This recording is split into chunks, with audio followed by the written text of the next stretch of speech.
then by fiat, by dictatorship, that is the plan. You need the parents to be comfortable. You need the teachers to be comfortable. You need the children to show up at school. And there's going to have to be a discussion. You look at some of these plans, they're indecipherable. Even if you can understand the plan, they raise questions. And parents are going to need to talk it through. I encourage every school district, set up a discussion room now.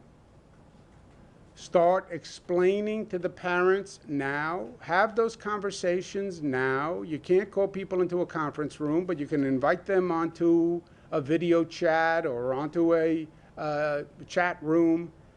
But they have questions, and they need answers. And time is short. That should start now because the parents are going to make the decision. Nobody's going to tell me whether or not I should send my child to school. I'm going to make that determination. And I'm going to want to make sure it's an informed determination.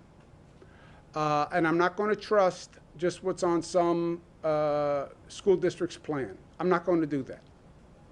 And parents have to be comfortable. And they should be comfortable because they're the ultimate decision makers here.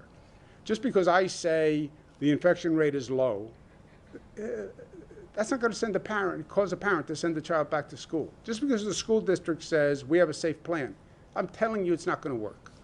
They have to feel comfortable, which means they have to be part of the process. We have to have a dialogue.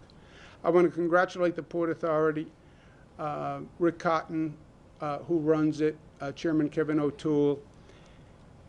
The St. Nicholas Greek Church has been a long saga for New York. It was destroyed in 9/11. It was supposed to be rebuilt. There were fits and starts. Bureaucracy was slow. This was slow. But I was just with His Eminence the Archbishop, and it is now being rebuilt. It is magnificent. Really is a beautiful structure. It is the only church on 9/11. Part of it is going to be a bereavement center. It's not just a Greek church. It's a universal center for reconciliation. It is a spiritual place, and we've been trying to get it done for a long time. Sometimes God works in funny ways, that it is now being rebuilt at this moment, all these years after 9/11. Why this moment? Maybe because God says He needs or wants a symbol of renewal and rebirth at this moment. Maybe it was God's way of saying to New Yorkers, yes, this is a tough time. Yes, we've been dealt a hard blow, but we can rise up. We can build back, and we can build back better. St. Nicholas is better than the church that was there before. We didn't just rebuild St. Nicholas. This is a vastly improved physical structure from what it was. This is going to be a national landmark, St. Nicholas, when it's done. And I think there's a symbolism there for all New Yorkers. We're going to have to build back. There's no doubt about it. We don't even understand the extent of the economic damage that has been done. And it's going to be hard. I'm telling you that. But we've done it before. We'll do it again. And that's what St. Nicholas said to me today when I was there. In terms of the national situation, and I want to speak plain truth on this, we said we have two threats. We have the lack of compliance, and we have the national situation. The national situation is getting worse. It's not getting better. That is a fact, as I like to say.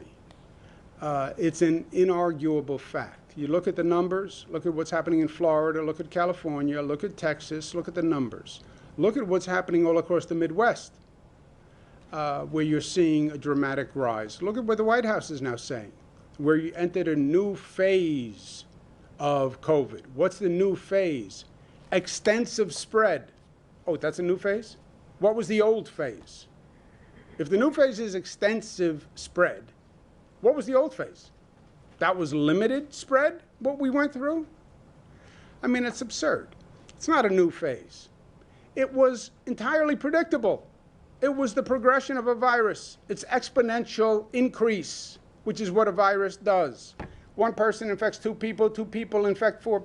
It is the exponential pyramid of viral spread. It's not a new phase. It was a mathematical equation that you just had to factor out. You have medical experts who are now saying we should hit the reset button, that the nation should shut down and start over, that that's the only way to stop the virus. That's what medical experts are saying. Hit the reset button, shut down everything, and start all over again. That's a damning commentary on where we are. Hit the reset button. Just close all the states and start over. Look, you want to start over, you want to hit the reset button. I'll tell you how we hit the reset button in this country. We start this time with the truth. We do something different than was done in this country 6 months ago when this started. Start with the truth. Tell the American people the truth. And it starts on a reset with the President of the United States telling the truth, which he did not do 6 months ago. And if you want to hit the reset button, and you need to hit the reset button, and I believe we need to hit the reset button, then hit the reset button, but do it honestly. And it has to start with the president telling the American people the truth. The truth is, it was a mistake to deny COVID. It was a mistake to downplay COVID. It was a mistake to say it's just the flu. It was a mistake to say it's gone by Easter. It was a mistake to say it's going to magically disappear when it gets warm. It was a mistake to say I see the light at the end of the tunnel. It was a mistake to say, yes, we're going to do testing, but I don't think we need it. Those were all mistakes. Those were all untruths. And they sent the wrong message to the American people. Because some people heard the president and believed him. And if you believed him, you wouldn't take COVID seriously. And if you didn't take COVID seriously, then you wouldn't take the precautions that people were saying you should take. But that's what the President of the United States was saying 6 months ago. The President of the United States said 5 months ago, reopen the economy, liberate the states, liberate the economy. His governors are slow-walking reopening. They're just playing politics. That's what they're doing. There's no reason not to reopen the economy. Hurry up, hurry up, hurry up. Florida jumps. Texas jumps. Arizona jumps. Yes, we're just going to reopen the economy. That was a mistake. It was an untruth. It denied the science. It denied what they're saying now. The virus will spread if you do that. Tell the truth. The truth is it was a mistake that when you saw what was going on in New York 5 months ago, you didn't heed the warning. It was a mistake when you saw the spike in New York.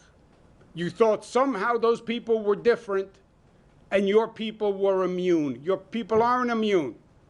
New Yorkers had no different immune system that made them more contagious to the virus. It was a mistake to deny the reality that happened in New York that was broadcast across the country. That was a mistake. It was a mistake to see what we had to do here in New York, the testing, the hospital system, the contact tracing, the close down, the phased reopening, and pay no attention to it. No attention to it. Well, 6 months later, these states still don't have testing and contact tracing. How can it be? You had 6 months. Here in New York, we had 2 weeks. We were ambushed because the virus came from Europe and nobody told us. These other states had 6 months. How did you not set up a testing operation? How did you not expand the capacity of your hospital system? How did you not locate additional staff? How did you not locate additional PPE? You had 6 months. The reason they didn't? Because they were listening to the president. There is no issue. There is no problem. It was a mistake. Tell them the truth. The truth is COVID is serious. It is deadly serious. And it's deadly serious for all of us. It's not deadly serious for Democrats.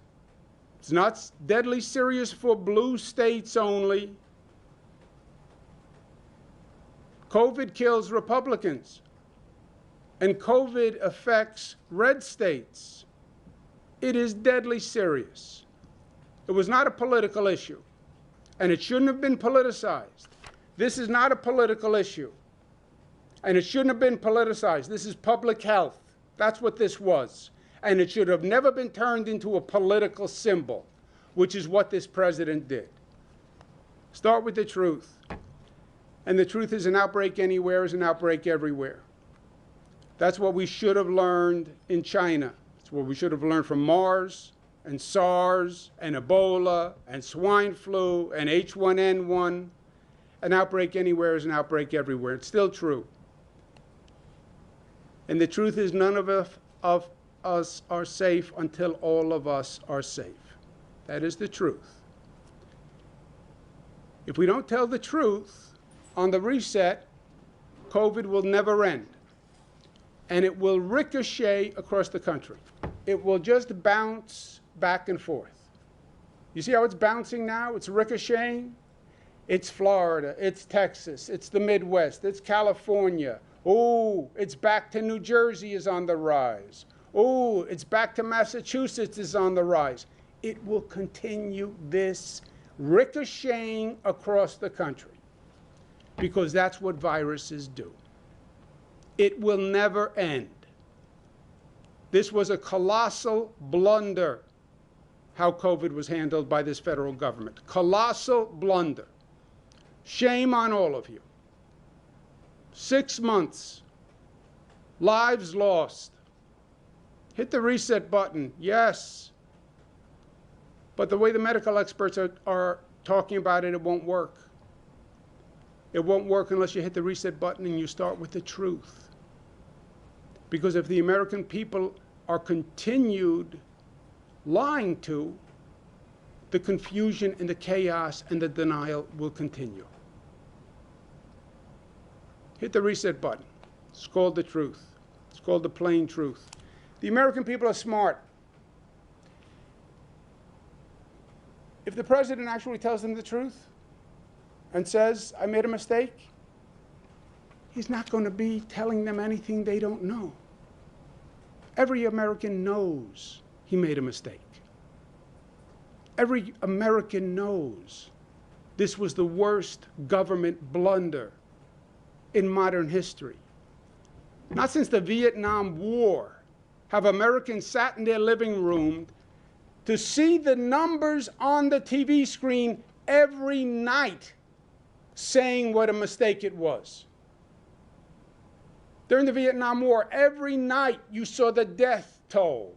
You saw the injury toll on TV. Every night they've seen this virus increasing all across the country and the death toll going up. You don't think they know it was a mistake? Then you don't know the American people.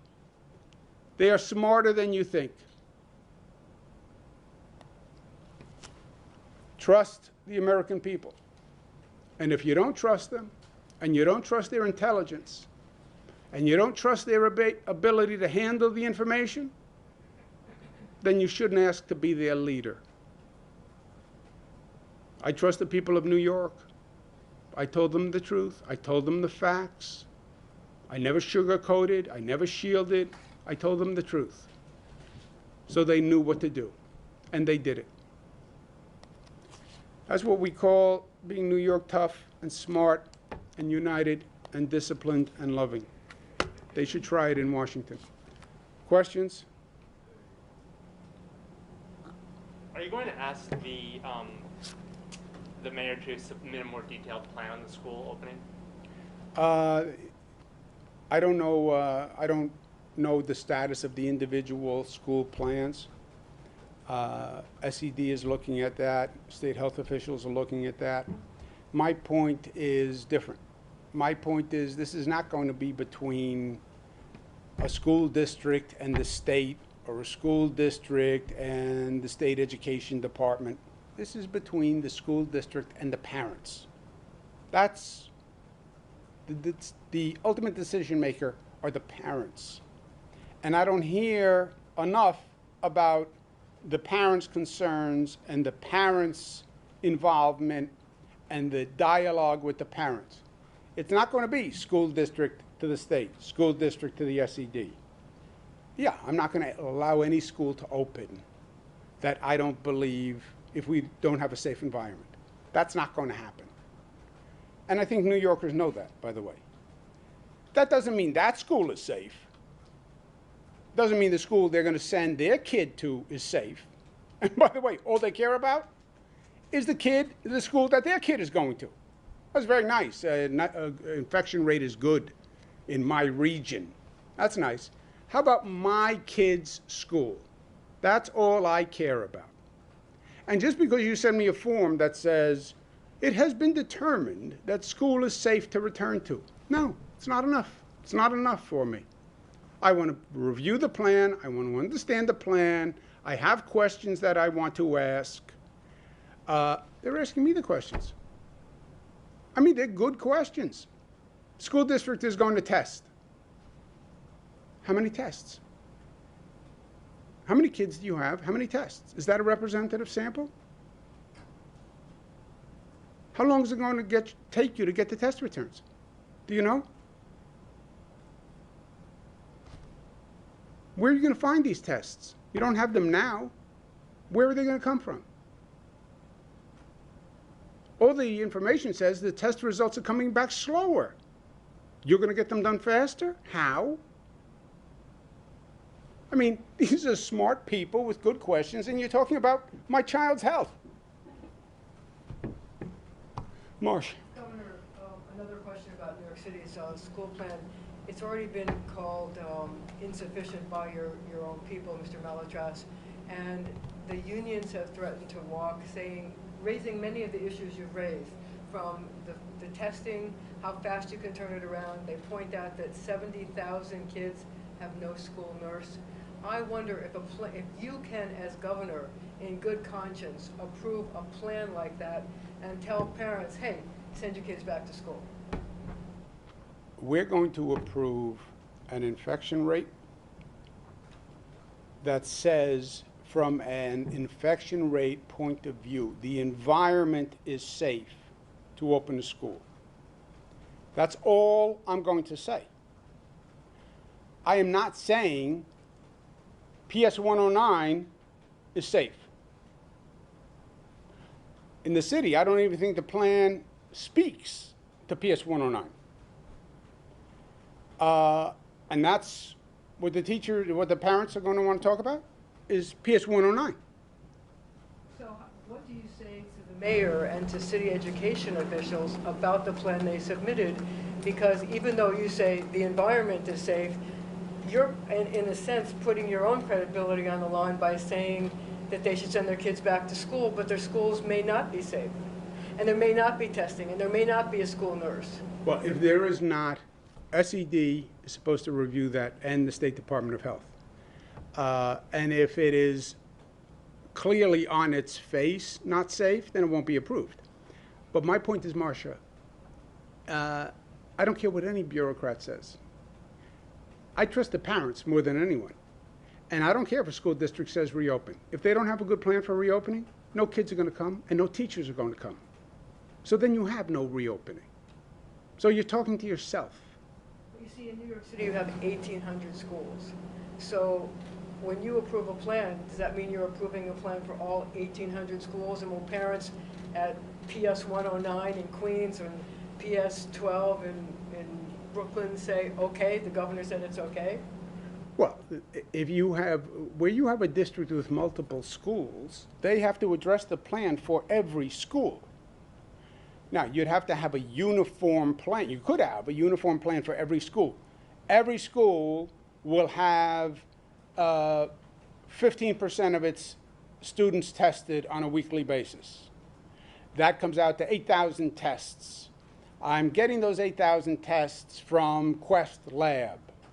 They're required, they're going to be there. By the contract, it says Quest Lab will do the 8,000 tests. The turnaround time will be 2 days. If the child is positive within 2 days, that child will be removed for 48 hours. You know, you're going to need that level of specificity. So you're saying there are lots of unanswered questions with New York City's plan? I haven't seen the city plan. I don't review the actual plans. But if you don't have the details for each school, then you don't have a plan, because how can a parent make a decision? And it's not just New York City, you know, it's any school district. I'm talking to parents all across the state. And the questions I'm giving you are verbatims from parents, right? They're what you would ask. They're what I would ask. And, well, we have additional information. No, we don't. I've been doing those briefings for a lot of days. People know the questions about this issue. We're not talking about some normal government issue, taxes, budgets, roads. This is their life. They know what they're talking about. So just one more question. So there's 1.1 million students in New York City schools, and you have to find a way to test them. How does New York State or New York City have the capacity to test not only the 1.1 million students, but the tens of thousands of teachers and principals who are going to be at those schools as well? Great question. And it's the number one question any parent is going to ask. What is the representative sample? Let's say the universe is 1.2 million. What does your health department say is a representative sample? You need to test what percent of that 1.2 million to be meaningful on what basis? And then how do you do it? That's why I'm saying the conversation is going to be all about the details. Pete? Governor, there was a district in Indiana that they opened day one. A kid is sick, exposes all these kids. Does that change your view on the risks here, or clarify your thinking about how to make sure this is done safely? It doesn't, because I don't think there's anything unexpected there. I don't think the Indiana School District is unexpected. I don't think the Georgia camp is unexpected. That's why we didn't open camps. I don't think the Israel experience is with schools is unexpected. It's the same. We know this point. We knew this 6 months ago. We knew all of this 6 months ago. That's why it's so frustrating that we're still talking about this at such a level of ignorance and denial, and we're so woefully unprepared. I mean, I was in Savannah, I was talking to the mayor of St. Petersburg. We still don't know that we have to do tests, and we don't have that set up. But anyway, you have a large congregation of people, you put them in a place, it's the New Rochelle super spreader. It's the New Rochelle super spreader. Our first week, one person goes to a congregation, goes to a wedding ceremony, infects dozens. School is no different. So I don't care what the building looks like. It doesn't matter. School, church, temple, mosque, cafeteria, restaurant, it's all the same. So is there the potential that between now and the opening of school, you see things happening, what you describe, and you say, I cannot in good conscience allow schools to open, I'm going to pull the plug for now, everybody's closed? It would take one of two things. Either A, the infection rate would have to go up where you knew you were dealing with a highly charged environment, or two, a particular school district wouldn't have an acceptable plan, right?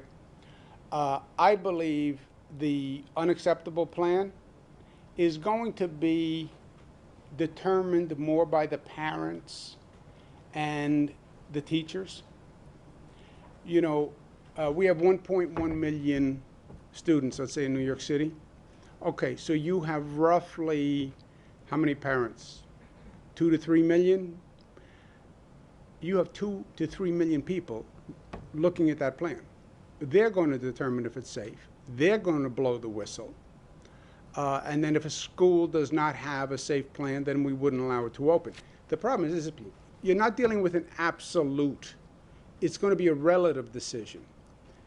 Not opening schools is also highly problematic. You know that you are affecting socialization issues for children. You know that you may be subjecting some children to a dangerous situation at home. You know you may be aggravating food insecurity that children can't eat. You know that you will be aggravating the disparity between wealthier households and poorer households because remote learning is not an equalizer. It is a separator. It works better where you have two parents at home with a wealthier household that has technology, etc. So it's neither option is perfect. It is a relative decision.